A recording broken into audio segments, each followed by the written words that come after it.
censur totale, censur për mediat, censur për partitë e tjera opozitare, censur për të gjithë. Duhet ta mbyllin me njëri tjetrin.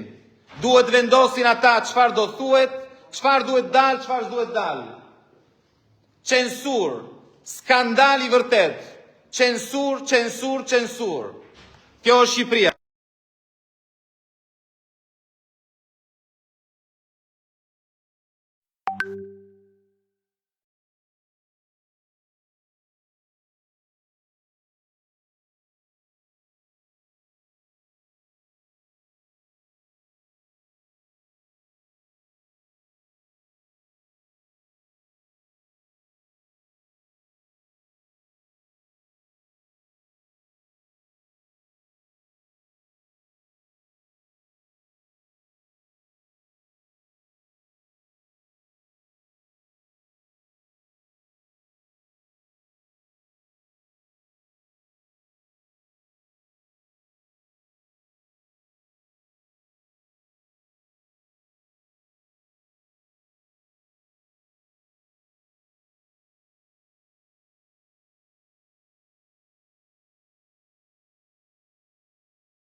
Atëherë,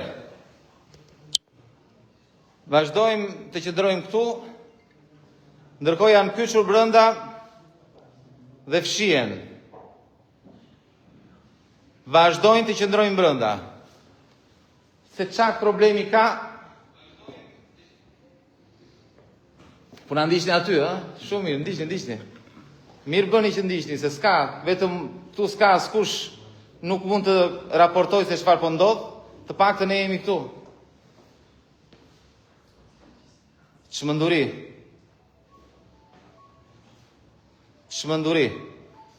Ndërkohë vazhdojnë,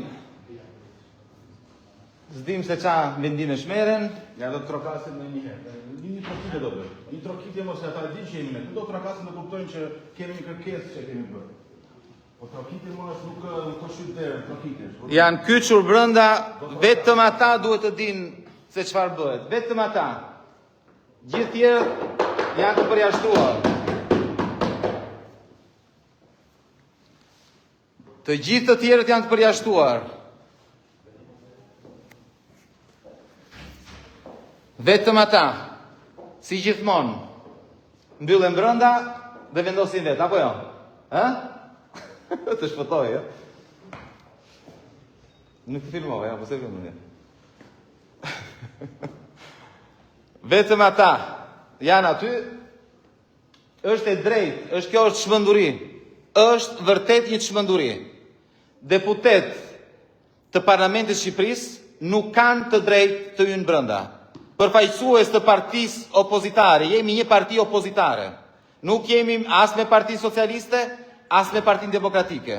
Kemi të drejtë të dimë, të shohim provat, të dëgjojmë prokurorët, për të vendosur në lidhje me heqjen e mandatit.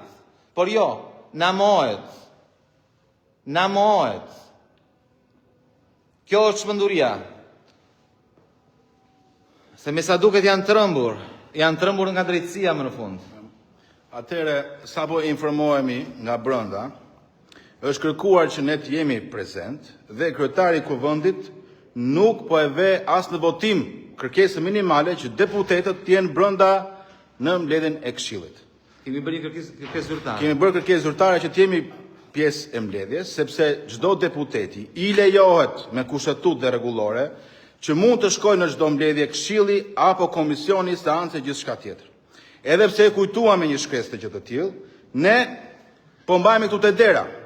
Ndërkohë që mbledhja duhet të niste me dyert të hapura. Pra, ende Këshilli nuk po shprehet me një vendim. Edhe pse ka votë të barabartë, deputetët e opozitës kanë kërkuar që ne të jemi prezent, kryetari i kuvendit nuk po shprehet akoma, sepse nuk na duhan brenda. Ndërkohë që mbledhja në fillim duhet ishte e hapur. Dhe pastaj e vendos Këshilli më vonë nëse është e nevojshme të bëhet me dyert të mbyllura. Por prezenca jonë aty është detyrim kushtetues. A do votojmë ne nesër në seancë? Ne nuk dim çfarë bëhet. Nuk dim çfarë bëhet, duhet dim.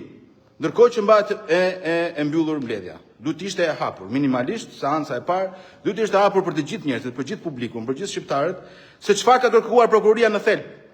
Sepse prokuroria ka nisur një material për kuvendin, në të cilin ne duhet të vijemi dieni. Dhe sot po mbahemi jashtë. Tani cili është preteksti, se ka një pyetje, cili është preteksti që po përdorin për ta mbajtur jashtë?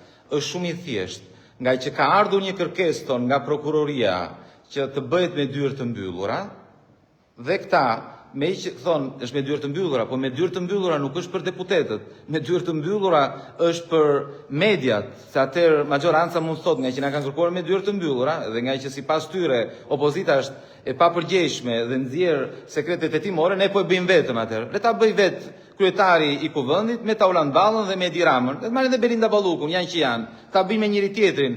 Gjithmonë duke u nisur nga preteksti që është kërkuar me dyert të mbyllura. Me dyert të mbyllura është kërkuar për mediat, jo për deputetët. Deputetët duhet votojnë në seancë plenare nëse do heqin apo jo imunitetin e Belinda Ballukut. Dhe nëse duhet të marrin të vendim, duhet të dinë provat, duhet të dëgjojnë prokurorët. Dokumentat që kanë ardhur në parlament nga prokurorët janë drejtuar deputetëve, jo kryetarit. Janë dokumenta dhe prova për deputetët, për secilin prej deputetëve.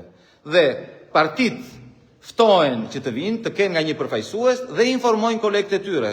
Por ne nuk jemi me asnjë nga partitë e tjera dhe nuk mund të votojmë në bazë të një raporti apo të thashetemeve që mund të dalin nga ky komision, në fakt nga ky këshill. Kjo është ajo që po ndodh. Futu me dhun, thot Aleko. Futu me dhun, këta 4 janë këtu, një 10 tjerë janë nder. Kështu që ne shohim pak të vështirë. Qeshin oficerët e gardës normale me drejt, se kjo është punë e tyre, po këta s'kan faj, qartësisht. Bëjnë i thirrje popullit. Po bëhet protesta poshtë. Jashtë kryesisë së kuvendit në blok, po bëhet një protestë e Partisë Mundësia. Ju ftojmë që të vini, ju ftojmë të na bashkoheni këtu. Ne do vazhdojmë, do protestojmë. Janë duke shpëtuar Belinda Ballukun. Janë duke shpëtuar Belinda Ballukun këtu brenda. Prandaj e kanë kyçur derën, prandaj nuk duan që të merret vesh asnjë gjë. Ky është skandali. Ky është skandali, asnjë nuk duhet të marrë vesh asgjë.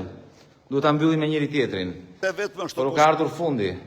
Nuk e kuptojnë që nuk ka më vend ku të fshihen. Fshihen këtu brenda tani, po nuk shpëtojnë dot. Belinda Balluku ka ikur. Belinda Balluku e ka vendin para drejtësisë. Po kërkohet, prokurorët po kërkojnë arrestimin e Belinda Ballukut. Ka marrë fund. Nuk e mbrojnë dot Belinda Ballukun, por në fakt ta nuk mbrojnë dot as Edi Ramën. Jo vetëm Belinda Ballukun. Mendojnë se do shpëtojnë, por nuk shpëtojnë, sepse vendimi për ta nuk është marrë këtu, është marrë në Perëndim. U ka ikur, mbaruan, duhet të gjejnë vend ku të futen, dhe këtu nuk shpëtojnë dot. Po mundohen, është çështje kohe. Vendimi për ta dhe për të gjithë vendet e korruptuara në Europë, në lindje sidomos, u pa si përfunduan kolegët e Edi Ramës. Edhe ata ishin po aq të kushtetshëm si Edi Rama, mendonin se ishin të paprekshëm, por përfunduan në burgje, përfunduan para drejtësisë, ka ndodhur në Rumani, në Bullgari, në Kroaci, në Zlloveni, ka ndodhur kudo. Vetëm Edi Rama ka mbetur në krye. Është kryeministri i korruptuar i fundit që ka mbetur në detyrë. Mendon se do t'ia dali, nuk ka për t'ia dalë, nuk e mbron dot. Askush nuk e mbron dot. E pa se çfarë po ndodh. Sa herë që Spaku bën detyrën dhe i nxjerr para drejtësisë, Edi Rama reagon, fillon e sulmon, i shan, i tall, i denigron, i kërcënon, por prap nuk ndryshon asgjë. Nuk ndryshon asgjë. Sepse vendimi është marrë, nuk kanë më nga t'ja mbajnë.